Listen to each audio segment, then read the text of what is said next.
नमस्कार, बहुत बहुत स्वागत है आपका। मैं हूं आपके साथ ऋतु ज्ञानवानी। आज हम बात करने वाले हैं गोल्ड के रेट को लेकर के और अपील की भी बात हम करेंगे।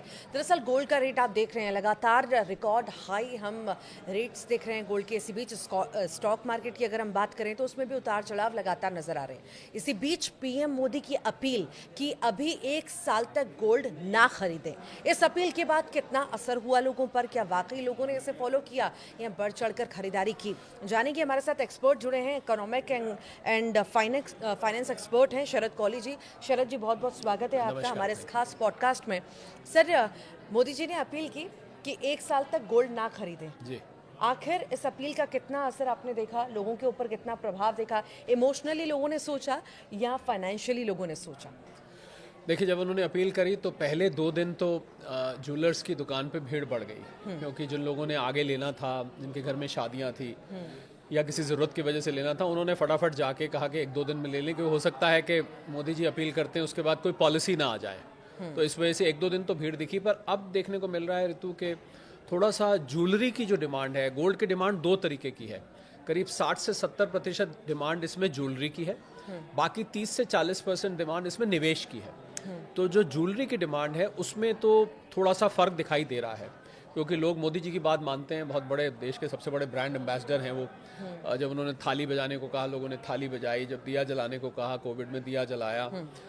एक झालमुरी उन्होंने कहीं रुक के खा ली बंगाल इलेक्शंस में, वो कहीं ना कहीं कुछ कारण उसने अपना रोल प्ले किया। तो ऐसा नहीं है कि लोग बात नहीं मानते, मानते हैं। देखिए, जिसको बहुत ज़रूरी है वो तो अब भी लेगा, क्योंकि खरीदने को मना नहीं किया है। हालांकि मैं ये कहूँगा कि ये महंगा हो गया है, क्योंकि जब से इससे इंपोर्ट ड्यूटी 6% से 15% करी, तो उस समय जब मोदी जी ने अपील करी तो गोल्ड का रेट लगभग 1.5 लाख रुपए प्रति 10 ग्राम था। तो उसकी वजह से, इंपोर्ट ड्यूटी की वजह से सीधा ये 1,60,000 के करीब जंप कर गया, तो थोड़ा महंगा हो गया।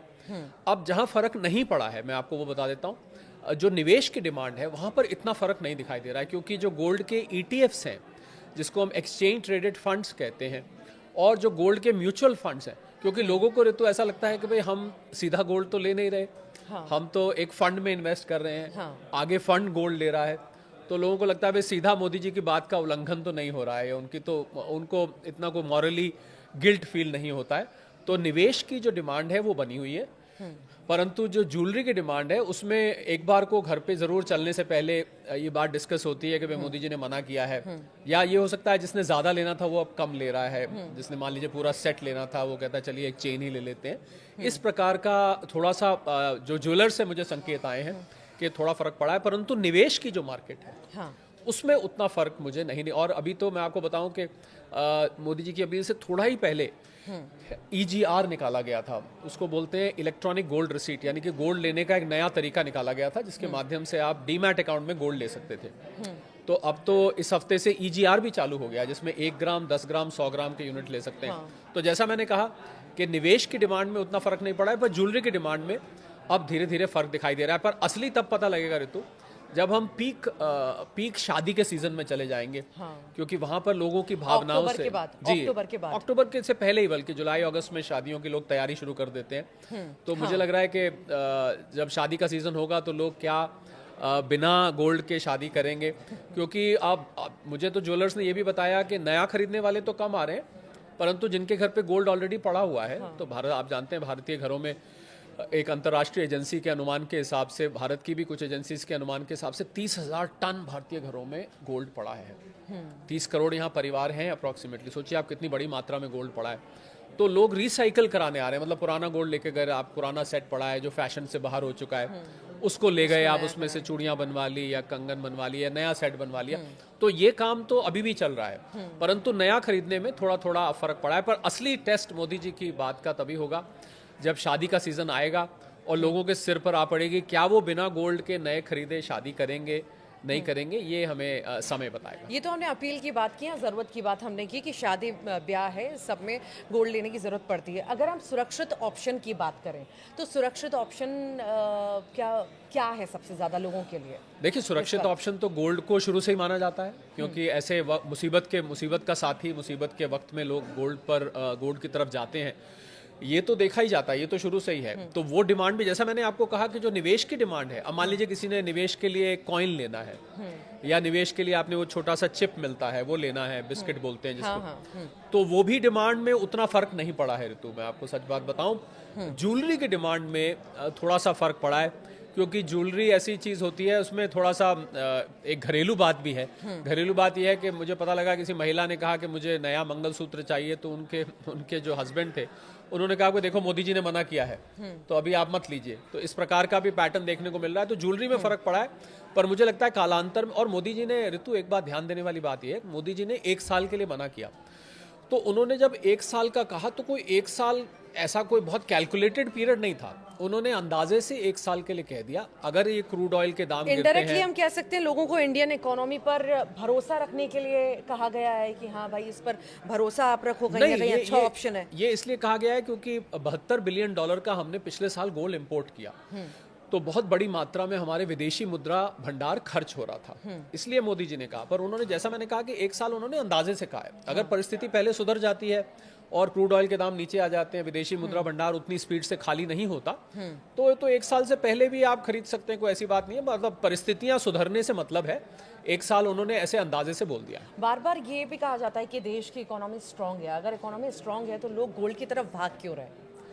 देखिए, इकोनॉमी स्ट्रांग होने से ऐसा ज़रूरी नहीं है कि अगर इकोनॉमी स्ट्रांग हो तो आप गोल्ड नहीं खरीदेंगे। पहली बात तो ऐसा नहीं है, क्योंकि गोल्ड को पिछले आप 2-3 साल में देखें तो जिस प्रकार सेंट्रल बैंक्स ने गोल्ड बेतहाशा इकट्ठा किया है, तो अब तो इकोनॉमी स्ट्रांग हो या वीक हो, रिसेशन हो या बूम हो, कुछ भी हो, गोल्ड की तरफ अब बहुत सारे निवेशक आ चुके हैं।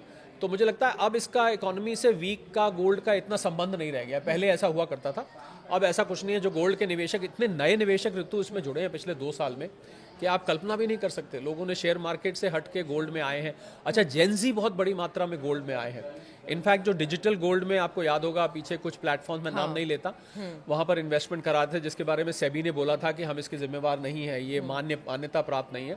उसी की वजह से ये EGR लाया गया है। तो अब तो जेनजी भी जुड़ गए हैं। तो मुझे लगता है अब गोल्ड उस अवस्था से ऊपर जा चुका है कि आपकी इकोनॉमी स्ट्रांग चल रही है या इकोनॉमी ढीली चल रही है, इससे कोई मतलब नहीं। अभी मौजूदा स्थितियां, हम कुछ समय पहले की स्थितियां देखें, गोल्ड का रेट जिस तरह से बढ़ा घटा, आने वाला समय में क्या आपको लगता है कि इसकी डिमांड बढ़ेगी या स्टॉक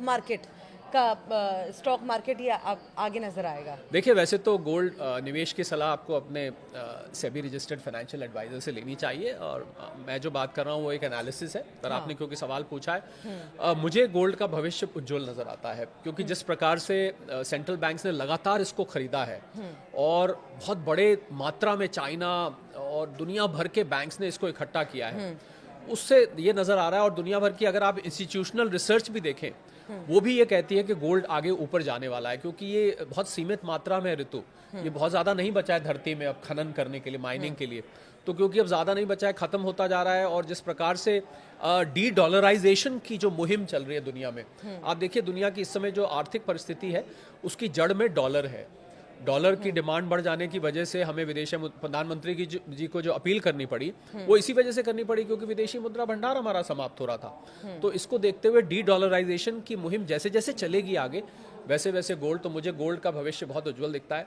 कोई व्यक्ति अगर इसको लेना चाहते हैं अपने एडवाइजर से पूछ के लें, परंतु थोड़ा थोड़ा करके अगर आप इसको 2 से 5 साल तक लेके रखते हैं, मुझे लगता है अच्छा रिटर्न देगा। इसका रिटेल इन्वेस्टर्स की अगर हम बात करें तो जो अपील की गई थी उन पर कितना असर पड़ा था?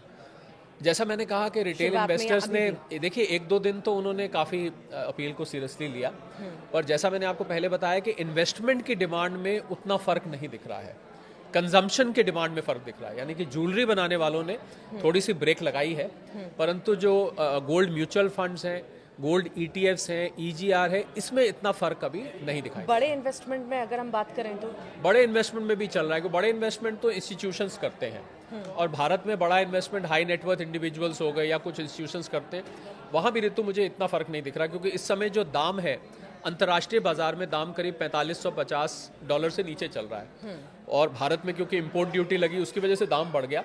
अदरवाइज अगर आप इसको पार रख के चढ़े तो इस समय दाम कम है। आप देखिए 1,82,000 पीक से इस समय नीचे है। तो उसको देख के मुझे लग रहा है ऋतु कि अभी परिस्थिति अच्छी है लेने के लिए। तो जो लेने वाले निवेश के लिए डिमांड बनी हुई है, कंजम्पशन की डिमांड पे थोड़ा फर्क पड़ा है। आने वाले समय में भी हालांकि खास हम नहीं मान सकते कि बहुत ज़्यादा इसका रेट बढ़ेगा, पर हाँ लोग भरोसा तो उसी पर जताएंगे क्योंकि गोल्ड पर शुरुआत से ही भरोसा सर हम देखते आए हैं कि एक वही चीज़ मानते हैं कि हाँ भाई गोल्ड ले लिया हमने, जमा कर लिया या रख लिया तो हमारा बैक जो है कहीं ना कहीं मजबूत है और इस पर लोग भरोसा भी जताते आए हैं। अपील के बाद हमने काफ़ी सारे बदलाव ये देखे कि लोगों की भागम भाग हमने या दुकानों पर जूलर के यहाँ पे भीड़ भाड़ भी देखी। हालांकि अब सब कुछ सामान्य होता नजर आ रहा है, पर आप जैसा कि कह रहे हैं कि ये स्थितियां पहले भी अगर ठीक हो गई तो लोग सामान्य तौर पर खरीद सकते, तो हम ये माने कि ये भी संकेत हैं कि शायद रेट्स कम हो जाएं। देखिए, इसका रेट कम होना तो ऋतु अंतर्राष्ट्रीय बाजार पर डिपेंड करता है और मैं आपको ये बता दूं कि 99% गोल्ड भारत में बाहर से आता है। हाँ। भारत में ये मात्र 1% पाया जाता है।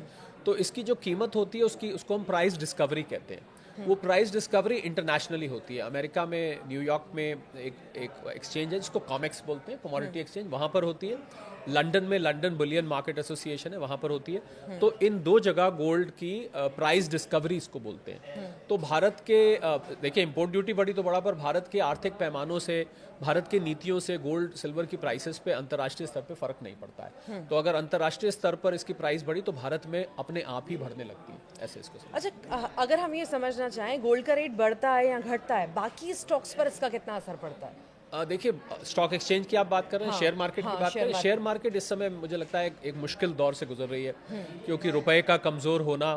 और बाय द वे मैं आपको ये भी बताना चाहूंगा कि अगर रुपया और कमजोर होता है तो इससे भारत में सोने के दाम बढ़ते दिखाई देंगे क्योंकि हम डॉलर में इंपोर्ट करते हैं।